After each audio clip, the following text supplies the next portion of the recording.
right, there was a question from Brian that said, can you talk about some adversity you've had over your career with teammates and how you've worked through that adversity? Ooh. So, did you ever have any challenging teammates? I guess we don't need to name names unless you're Yeah, stoked to kind of tell all here. But yeah, yeah. Let me and tell then you. Yeah, challenges with teammates and how you work through some of those. yeah, certainly. I think the biggest challenge I think a lot of people face this where you just think, why doesn't everyone care as much as I do? I hear that a lot, especially from setters, because they're usually the ones really into it and they're talking a lot anyway because we're loud and blah blah blah. So I had a teammate overseas who made a ton of money. She was really good. She's like 6'7", Russian, and she just didn't appear to have very much fun competing. And she also just didn't try very hard. So like if things weren't going well, she just kind of gave up. And it would really bother me. When I was younger, I think what I did wrong was just try to like expect her to do everything I was doing or care as much as I did. And what I got better at, and what I try to teach setters now, is you gotta meet people where they're at, which requires you to ask some sort of questions about to learn about them. Like what are you doing? Why are you here? What do you play for? What is fun about volleyball for you? And invest in the person first, and then really find ways to like try to move the needle. So I asked her, I think, a tangible story about this. I asked her one day in the locker room. I was like, dude, what is fun for you about volleyball?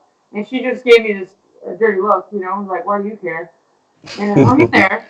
I kept talking to her. I was like, no, really, like, what about this? And she said she spent a lot of money, or sent a lot of money to her family, and that was really important to her. Well, that's amazing. I had no idea that makes sense. And so money was important because it supported her family. And so all of a sudden in practice, when she'd get a kill or in a game, she'd get this like epic kill and just be like stone faced. I'm freaking out. And I would look at her and I'd be like, money, or like, ching, ching. So, and she just glared at me for like the first month I did this. And then one day, she got a big Stupid American setter, set it higher, I kill. Yeah. Yeah, yeah, yeah. And she smirked a little bit, and I was like, yes. It was like, I got her. Cracking it. And Cracking it. not that like the next day she started diving all over practice, but I feel like that's what just moved the needle a little bit. And so when I've done it well, I've invested more in the person to like seek to understand rather than just look at like, why aren't you doing what I want you to do right now?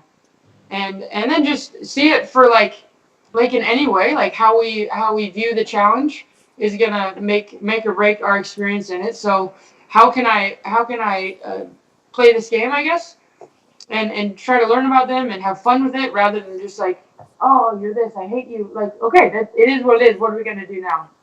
I don't know if that was tangible enough. Chris, do you have anything to add? Just, yeah, I think what you said was really important in that I've almost never seen teammate interactions that have a negative tone work out positively. So the guy that was dogging it or the girl that was dogging it or there was some challenge with a teammate or adversity with a teammate, if there's negativity that's introduced or physicality or, some kind of challenge you saw, whatever, that almost never ends up changing the behavior of the person you're interested in a positive way.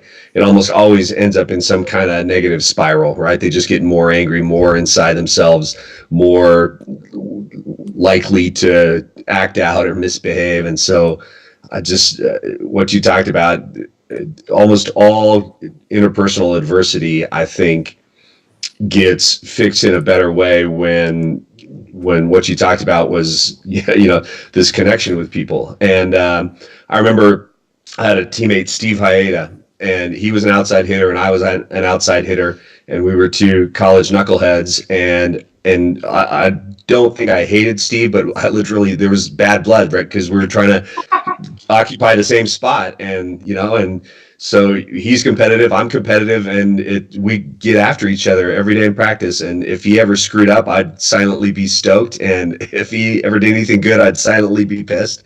And I just remember just thinking like, there's no way that I'm ever going to get along with Steve. And one time he came to me and he said, hey, I'm interested in this girl, and she plays on the volleyball team, and she's got a roommate that plays on the volleyball team. Gosh. And I'm wondering if you would do me this huge favor and go out with this girl's roommate because I want to go out with her. And it blew me away. I was like, what? Like, you actually want to have this kind of personal interaction with me? And it completely knocked down all the walls. And and we ended up going out and having a great time. And I actually really liked the girl that I went out with, and it turned out good for me too. And so it was just this really kind of, again, just this personal connection that happened. And he asked, and that was the other thing. It was like, hey, can you do me this huge favor and help me with this thing? And there's all this psychology about when the person who's doing the helping suddenly feels indebted to the other person. And so it's just that really fixed, I think, our relationship in a really probably non traditional way. Nobody would have created that as the solution, right? If we'd have gone to the coaching staff and said, hey, I hate Steve and Steve hates me and we just can't get along with each other. Nobody said, well, there are these girls on the women's volleyball team that, and so it's just the way that happened was really interesting. And it's funny because Steve and I now talk and we see each other and I'd be like, Steve, I was such a dick. And he goes, no, I was such a dick. And, and it was just all these things that you feel like, man, in the moment you lose perspective. And he's a great guy and it turns out was a great teammate and a really good asset to our team. And so I just think what you said was so valuable. How personally can you reconnect with this person, figure out what makes them work, and then, just, I don't know, conflict and negative confrontation. I've never seen that modify behavior in a positive way. So, yeah.